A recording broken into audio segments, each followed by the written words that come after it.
Bismillah.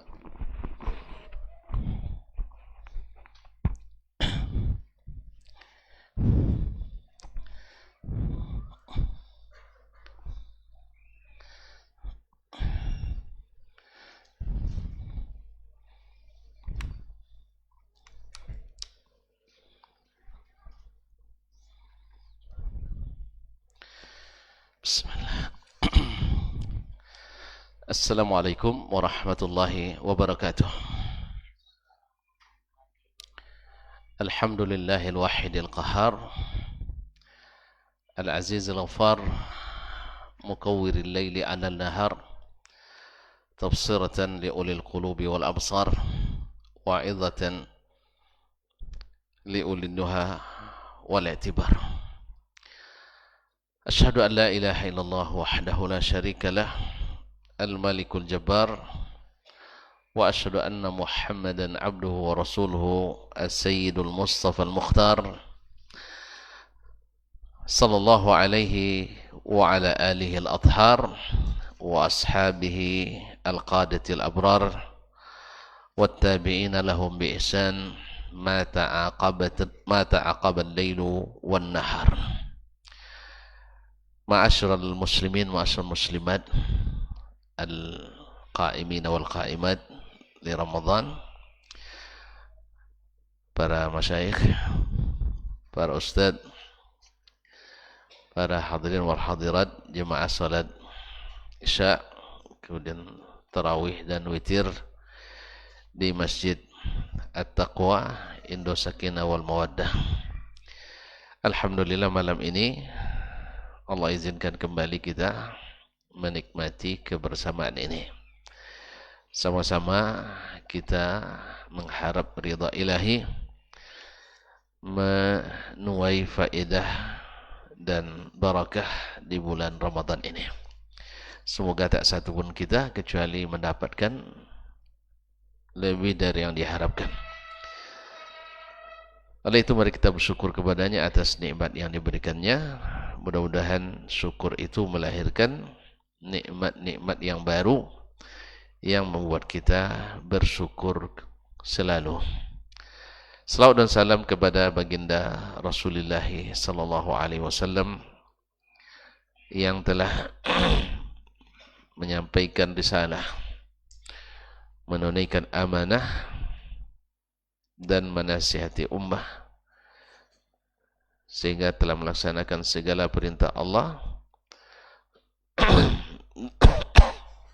mengajarkan segala yang diinginkan Allah dari hamba-hambanya. Semoga selawat dan salam kita senantiasa menghiasi majlis-majlis kita untuk Nabi besar kita Muhammad sallallahu alaihi wasallam, para anak dan istrinya, para sahabat yang sentiasa setia bersamanya, dan kepada para tabi'in dan yang mengikuti mereka dengan baik sampai hari kiamat, dan semoga kita termasuk di antaranya. Amin. Kaum muslimin dan muslimat dirahmati Allah, masih silsilah tentang halus salaf ma'al Qur'anil Karim. Dan semua kita tahu bahwa Ramadan adalah syahrul Al-Quran. Al-Quran adalah obat bagi segala penyakit, baik fisik maupun psikis. Allah menjadikannya sebagai syifa, sebagai pengobat segala penyakit, dan khususnya penyakit hati. Hati yang kesat, hati yang keras, hati yang sombong, hati yang ujub, hati yang riya, hati yang senantiasa tidak mau tunduk kepada apa yang Allah dan Rasul sallallahu alaihi wasallam ajarkan. Maka Al-Quranul Karim adalah obatnya. Dan Allah Subhanahu wa taala menyebutkan bahwa penyakit hati itu menyebabkan jauhnya kita dari hidayah. Hal-hal yang jelas akan kabur. Perintah yang tegas tidak dilaksanakan. Sedangkan orang-orang yang hatinya bersih, maka Al-Quran baginya semakin bermanfaat. Ketika Fudail ibn Iyad yang asalnya adalah seorang penyamun besar yang beroperasi di sekitar Ad-Dinawar antara Irak dengan Mosul, asal waktu malam lewat di tempat itu orang tak biasa atau tak sanggup kecuali dengan menyewa pasukan. Itu pun pasukan pun ngeri juga lewat di situ. Gitulah Fudail ibn Iyad rahimahullah ta'ala. Satu hari dia hendak hendak merampok atau mencuri di rumah seseorang. Lalu dari dalam rumah dia dengar seorang membaca Al-Quran.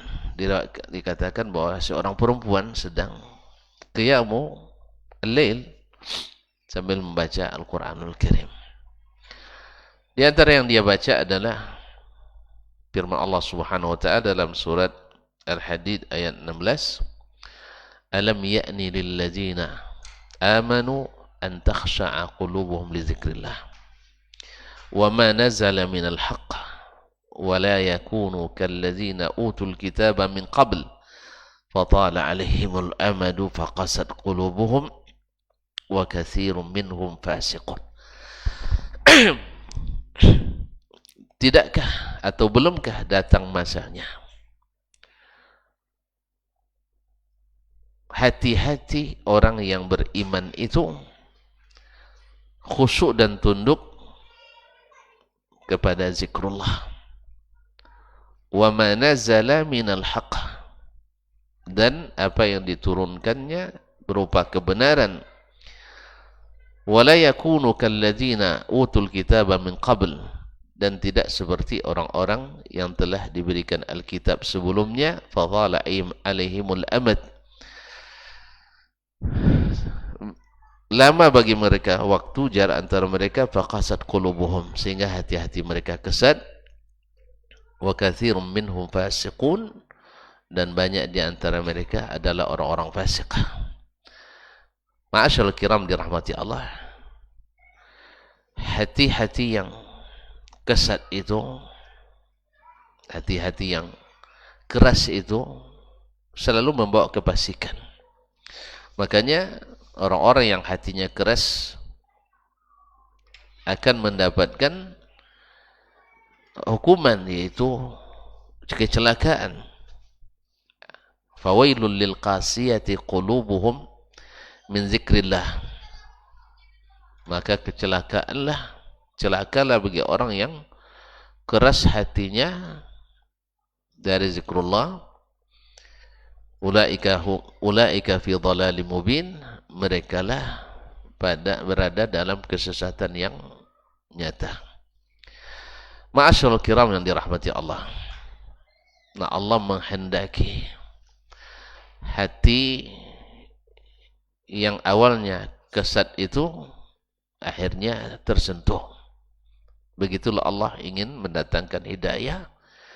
Sekeras apapun akhirnya bisa luluh.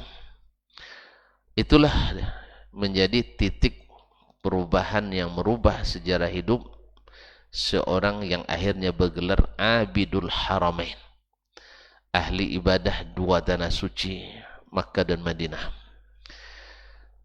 Ini menandakan kaum muslimin dan muslimat dirahmati Allah Subhanahu wa taala bahwasanya Al-Qur'anul Karim dapat menjadi obat yang menyembuhkan. Berapa banyak orang-orang yang dalam kekufuran, orang-orang yang dalam kesyirikan, lalu dibacakan kepadanya ayat-ayat Al-Quran, akhirnya Allah bukakan hatinya, Allah lunakkan hatinya, Allah luruhkan jiwanya, Sehingga Al-Quran baginya adalah sebaik-baik hiburan, sebaik-baik penyenang, dan sebaik-baik penyembuh.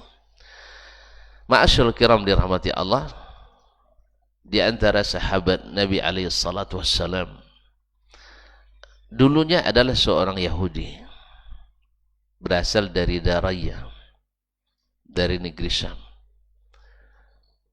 Beliau pernah naik kapal bersama Bani Khuza'ah dan Bani Huzail, dua kabilah Arab. Quda'ah atau bukan Quda'ah dari kabilah Arab. Mereka akhirnya dalam perjalanan dihadang oleh gelombang besar sehingga terombang-ambing selama sebulan di dalam lautan luas, yang akhirnya membuat mereka terdampar di sebuah pulau yang asing, yang tidak pernah mereka kunjungi.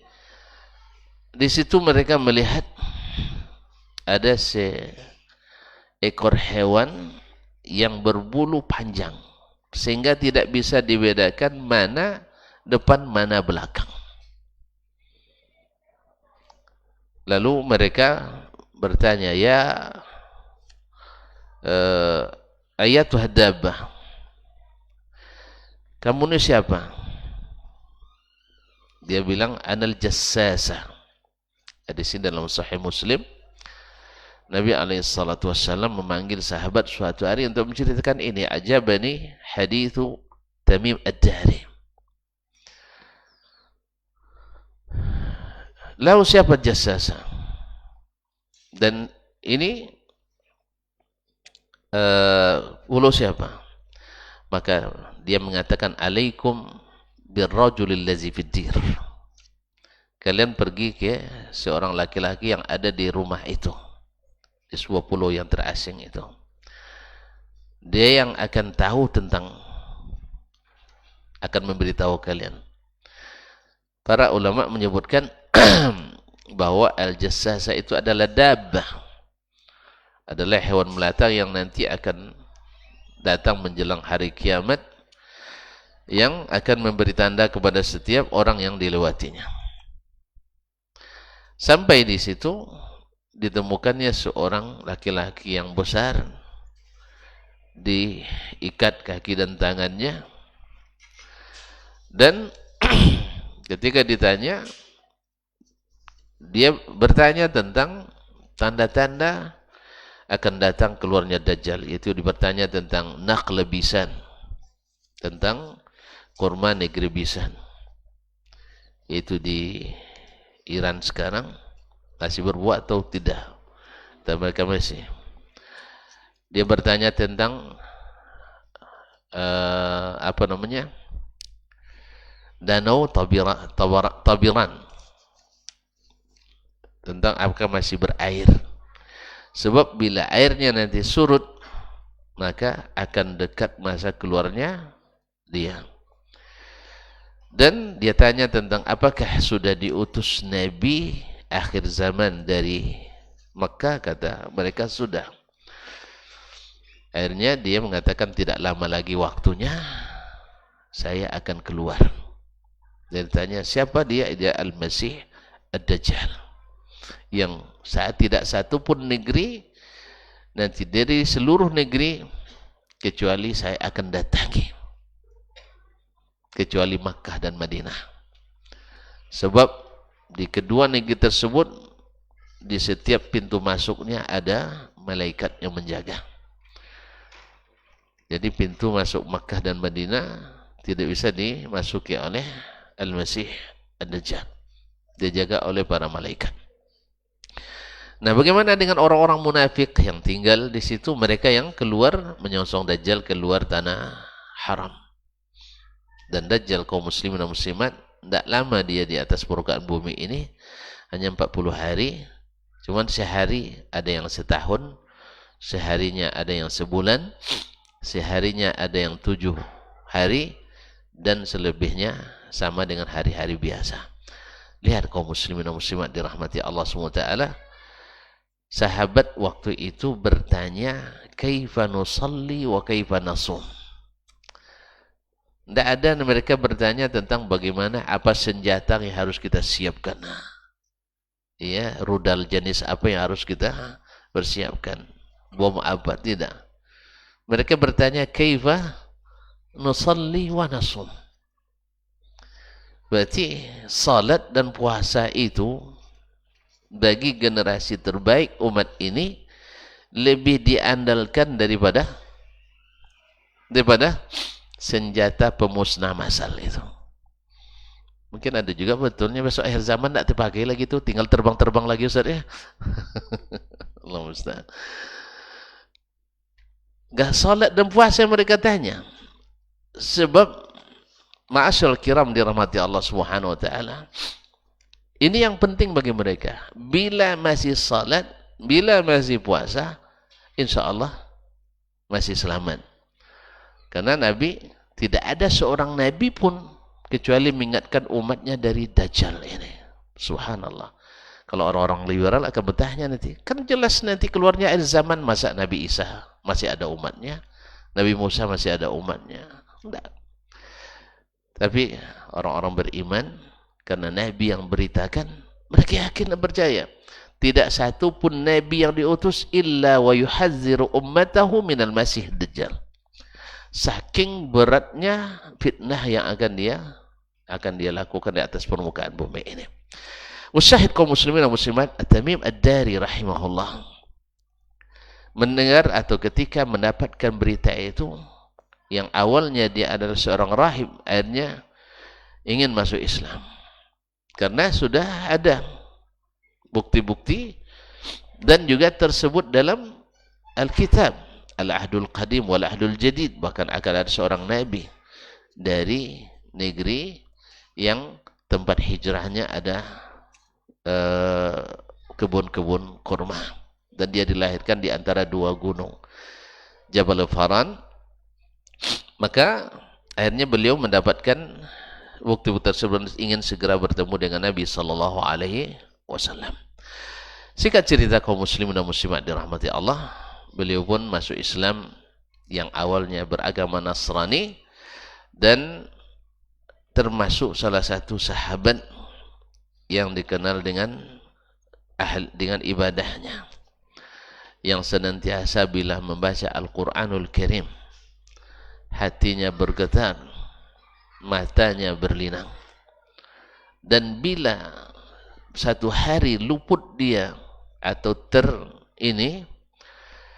terlalai dia membaca Al-Quranul Karim, bahkan dia menghukum dirinya sampai diriwayatkan bahwasanya beliau pernah semalam tidak terbangun atau tidak qiyam al-lail dengan Al-Quranul Karim.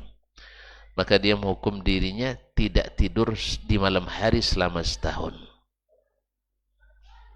Ini mungkin bahasanya mubalaghah. Artinya tidak tidur selama setahun, artinya mungkin tidak tidur nyenyak. Andainya sahih dari beliau tidak seperti tidur biasa. Kan ada orang tidak tidur tapi kadang tertidur. Artinya dia berusaha untuk memerangi hawanya untuk tidur tersebut. Karena apa? Satu malam tertidur tidak membaca Al-Quranul Karim. Walaupun ini kan tidak wajib ini. Ya, tidak wajib. Bahkan mungkin ini berlebihan, tapi begitulah kecintaannya kepada Al-Quranul Karim. Sehingga seperti kata Utsman bin Affan yang kita sudah sebutkan sebelumnya, idza tahurat qulubuna ma syabi'na min kalami rabbina. Bila hati ini bersih, takkan pernah kenyang membaca kitab atau perkataan Rabb kita. Kenapa tidak? Tidak ada yang lebih dicintai dan cintanya dan cinta kepadanya mendatangkan kebahagiaan yang tak didapatkan dengan cinta kepada makhluk manapun atau benda apapun. Cinta kepada Allah SWT menjadikan segalanya manis dan indah. Ma'asyiral kiram dirahmati Allah, dan ini adalah perkataannya. Kita masih ingat bahwa bila ada surat cinta yang datang itu disimpan, sering dibaca berulang-ulang, saya serasa indah selalu kata-kata itu. Nah, bila seseorang di hatinya Allah SWT, maka berkata Allah akan luar biasa baginya indahnya. Maka Abu Ruqayyah Tamim bin Aus Ad-Dari radhiyallahu anhu adalah seorang ahli ibadah yang sangat banyak baca Al-Quranul Karim karena cintanya. Ini tanda kebersihan hatinya. Beliau mengkhatam Al-Quran sebanyak atau setiap 7 hari khatam. Setiap 7 hari khatam seperti yang disarankan oleh Nabi sallallahu alaihi wasallam dalam kisah Abdullah bin Amr ibn al-As al-Sahmi radhiyallahu ta'ala anhu an Abi, ketika dia menikah kemarin kan tidak pernah tidur dekat istrinya, tidak pernah menyingkap selimut. Gimana ada itu? Siang puasa, malam qiyamul lail, setiap hari seperti itu. Akhirnya ayahnya adukan ke Nabi SAW. Lalu Nabi perintahkan, inna li nafsika alaika haqqa. Sesungguhnya dirimu ada hak terhadap dirimu sendiri. Berikan dia hak. Wa inna li ahlika alaika haqqa. Keluargamu juga punya hak. Dan itu semua harus diberikan. Maka kata Nabi sallallahu alaihi wasallam, iqra'hu fi kulli syahr. Cukup baca Al-Qur'an 1 kali khatam, 1 kali sebulan. Kata dia, ya Rasulullah, inni utiqu akthar min dhalik. Dan riwayat lain, ya Rasulullah, da'ni astamti' biquwwati wa syababi. Ya Rasulullah, saya sanggup lebih dari itu. Atau biarkan saya bersenang-senang dengan kekuatan dan masa muda ini. Kata Nabi SAW, iqra'hu fi 20. Wasum 3 ayyamin min kulli syahr. Dia tak jauh lagi, saya bisa lebih dari itu ya Rasulullah. Qala iqra'hu fi kulli 7. Baca setiap 7 hari. Artinya khatam sedang 7 hari. Dia bilang, inni utiqu akthar min zalik. Saya sanggup lebih dari itu. Kata Nabi SAW, iqra'hu bi kulli 3. Baca dalam khatam sekali 3 malam. Dia bilang, saya masih sanggup lagi. Akhirnya Nabi marah. Nabi marah. Idzan qum faqra. Lalu gitu, terserah kamu. Akhirnya dia menyesal di hari tuanya kenapa tidak menerima rukhsah dari Rasulullah SAW. Padahal sunat, tapi dia tetap bertahan karena tidak ingin membatalkan perjanjian dengan apa yang sudah dia janjikan ke Rasulullah SAW. Maka beliau membaca dalam 7 hari atau 7 malam, dan inilah kebiasaan kebanyakan as-salafus salih radhiyallahu ta'ala anhum. Mereka membagi Al-Quran sebanyak 7 hizb atau 7 bagian. Di malam pertama membaca 3 surat pertama, surah Al-Baqarah, Ali Imran, dan An-Nisa. Kemudian hari kedua 5 surat setelahnya, Al-Ma'idah, Al-An'am, Al-A'raf, Al-Anfal, dan At-Taubah. Hari ketiga 7 surat setelahnya, hari keempat 9 surat setelahnya, hari kelima 11 surat setelahnya, hari ke-6 13 surat setelahnya, dan setelah hari ke-7 dari surat Qaf sampai surat An-Nas. Masya Allah. Awak khatam dari Wadduha sampai An-Nas sekali seumur hidup. Nah, itu dah bagus. Nah, berapa kali khatam baru sekali. Rupanya waktu sunatan dulu. Jadi baca Wadduha sampai An-Nas. Pakai drum band pula tu. Pakai drum band. Nasallallahu alaihi wasallam. Ma'asyul kiram dirahmati Allah SWT. Beliau membaca seperti itu, tapi ada kalanya, subhanallah, saking cintanya kepada Al-Quranul Karim dan saking tadabburnya dan dan penghayatannya terhadap ayat yang dia bacakan. Pernah dia qiyamul lail semalam itu dengan satu ayat. Dengan satu ayat. Seperti dalam satu ayat yaitu surat Am hasibal ladzina jatarahu sayyi'at an naj'alahum kal ladzina amanu wa 'amilus salihati sawa'un mahyahum wa mamatuhum. Sawa'un mahyahum wa mamatuhum sa'a ma yahkumun. Naam, dalam surat Al-Jathiyah 21.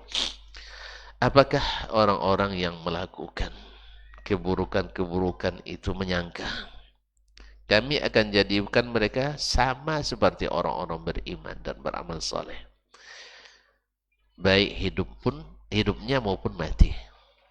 Apakah mungkin sama? Nah, ini baginya sangat mempunyai makna yang sangat mendalam. Hanya ayat inilah yang diulang-ulangnya sampai akhir malam. Setiap rakaat ayat ini diulang-ulang. Radhiyallahu ta'ala anhu. Demikian juga seperti yang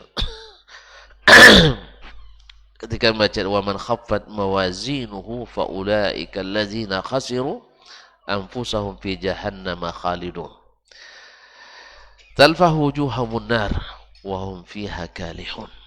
Ketika membaca ayat siapa yang timbangan kebaikannya ringan, merekalah orang-orang yang rugi dirinya, di dalam neraka jahanam mereka kekal. Membaca ayat ini, Tamim tak bisa melanjutkan dan mengulang-ulang baca tersebut. Talfah wujuhahumun nar. Wajah mereka diliputi oleh api. Bayangkan kaum muslimin ketika wajah kita dari kiri kanan muka belakang diliputi oleh api. Wahum fiha kalihun. Mereka di dalamnya murung selalu. Tidak pernah mukanya manis. Gimana nak manis? Muka dah hitam legam. Tidak ada manisnya lagi. Oleh itu kaum muslimin dan muslimat dirahmati Allah, Tamim Ad-Dari membaca ayat ini berat baginya untuk menghafal. Berat baginya untuk melampauinya dan diulang-ulangnya sampai selesai. Ma'asyiral kiram dirahmati Allah. Nah, kemasyhurannya bahwa dengan ibadah tersebut bukan justru beliau suka disebut-sebut. Ada yang bertanya kepadanya. Ada yang bertanya kepadanya, "Kaifa salatuka bil-lail?" Bagaimana salat malammu? Dia menjawab, marah dia, "Wallahi la raq'atun usalliha fi jawfil laili fi sirrin ahabbu ilayya min an usalli al-laila kulla thumma aqussuhu 'ala an-nas." Satu rakaat yang saya salat dalam keadaan tidak diketahui orang di waktu malam lebih baik daripada salat sepanjang malam habis itu diceritakan pada orang lain. Ini kita di masa musibah, kita banyak hari ini. Ya kalau pergi beribadah bawa HP ini, bawa Android ini, gatal tangan kita. Makanya kalau beribadah supaya kan tidak bawa itu. Bahasanya Masya Allah, bahasanya luar biasa. Alhamdulillah bisa khusyuk salat malam ini. Bahasanya mantap, bisa khusyuk malam ini. Syaitan itu memang pandai gitu. Pandai membuat kita tertipu. Tentu yang diharapkan tanda like lagi kan. Tidak ada yang melike, dia sudah setengah hari nggak ada juga. Ramadan orang pagi-pagi mungkin tidur kan. Nah, subhanallah, akhirnya hilang apa yang sudah kita lakukan yang tadi. Jadi berhati-hati sekali kita kaum muslimin, haji, umrah dan sebagainya. Ma'asyiral kiram, Syekh Ibn Taimin rahimahullah ta'ala, beliau kan selalu dapat diminta untuk memberikan kajian di musim-musim haji, tau'iyah. Lalu disuruh atau diminta bikin takrir. Dia bilang tidak mau dia bikin takrir. Kalau tidak ada takrir, tidak ada honornya sih. Tidak apa-apa, tidak perlu pakai honornya. Subhanallah. Dia melihat bikin laporan bukti fisik kerja itu, laporan penelitian itu merusak keikhlasan baginya. Memang susah ikhlasnya gitu. Sebab kalau sudah bikin takrir harus nampak, terlihat hasil kerja kita. Payah memang. Hanya Allah yang bisa menilai. Maka saya tidak mau. Cuman murid-muridnya tidak tegak. Awak tidak buat macam itu, tidaklah ada muridnya tega aja, murid lepas ini tidak ada buat takrir kan. Murid-muridnya yang buatkan, kemudian murid-muridnya yang antarkan honornya. Ya.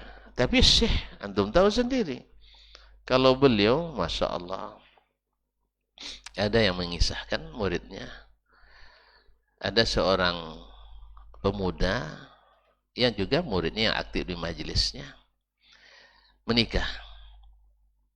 Lalu beliau mengundang Syekh untuk hadir. Syekh, saya menikah malam besok, kalau di sana walimahnya malam. Tapi kalau antum diundang nanti hati, jangan sampai lapar. Sebab makan malamnya jam 12. Ya, saya pertama diundang kena batunya. Awak berharap kan makan unta, makan kambing banyak. Kapan besar lah gitu. Terbayang loh, Ustaz. Nggak nanya pula. Ya, teman saya angkatan nikah dia, anak Syekh Ibrahim Nur Syekh Hafizahullah, menikah. Jadi biasanya lepas asar tuh makan cemilan sedikit kan, atau makan makanan ringan, itu tidak sengaja dilaparkan supaya makannya betul-betul itu original laparnya kan.